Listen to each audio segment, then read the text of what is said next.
Chelsea legend Eddie McCreadie has died aged 85. The fullback spent 11 years at Stamford Bridge from 1962 to 1973, arriving from East Stirlingshire for £5,000 as Tommy Doherty's first signing. Sign up for the Chelsea newsletter.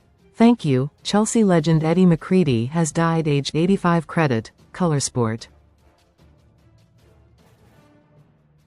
The Scot is in an exclusive group who have played and managed ChelseaCredit, Getty. McCreadie returned to Stamford Bridge after 40 years in 2017. Credit, unknown. He racked up 410 appearances and helped the Blues win the 1965 League Cup and the FA Cup in 1970. McCreadie then managed the club from 1975 to 1977. He later had a stint as both a player and manager in America. McCreadie was born in Glasgow and earned 23 senior international caps for Scotland. Read more on football. Chelsea paid a classy tribute to one of the great figures in our history when announcing the sad news on Tuesday. The club wrote, "Chelsea Football Club is today mourning the loss of one of the great figures in our history, a tough but innovative fullback, the scorer of a Supreme Cup final goal, and, for a fleeting but memorable spell, a touchline leader." Eddie McCreadie, who passed away yesterday at the age of 85, was one of the small but illustrious group who both played for and managed Chelsea, and he enjoyed notable success in each of those roles. As a player, he scored the winning goal in the two-legged 1965 League Cup final when filling in up front against Leicester. Most read in football. McCreadie, who read philosophy and wrote poetry away from football, then famously kicked Leeds captain and Scotland teammate Billy Bremner in the head during the famous 1970 FA Cup final.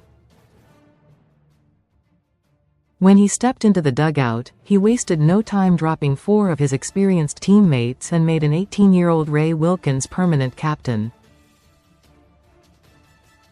However, things turned sour between McCreadie and the club when, after leading Chelsea back to the First Division, he was denied his request for a company car.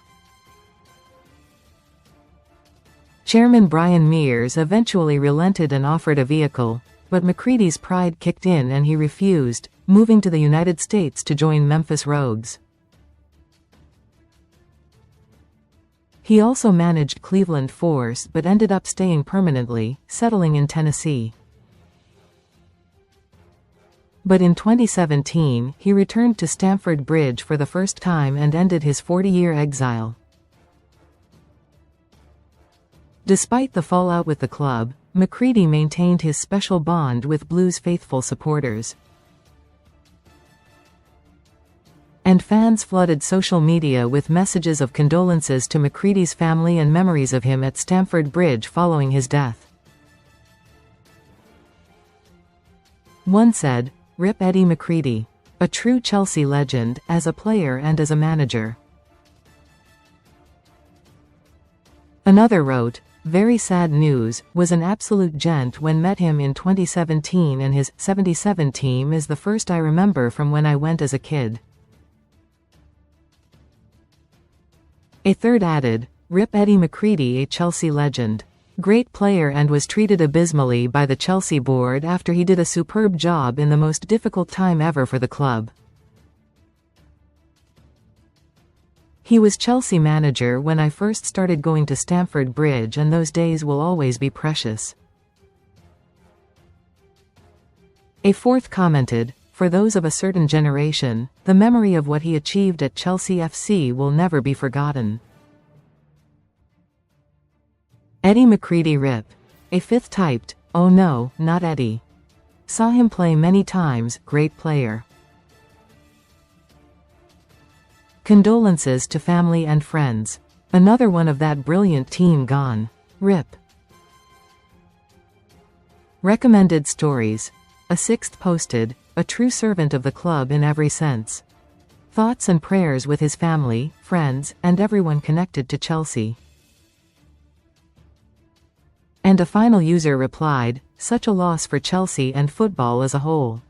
Eddie was a true legend, his spirit will live on in the hearts of fans and players alike. McCreadie shown at fullback for more than 330 league games. Credit, Colorsport. He helped the Blues win both the FA Cup and League Cup. Credit, Colorsport. McCreadie, second left, scored in the League Cup final against Leicester. Credit, Colorsport. He fell out with chairman Brian Mears over a company car. Credit, unknown, comments.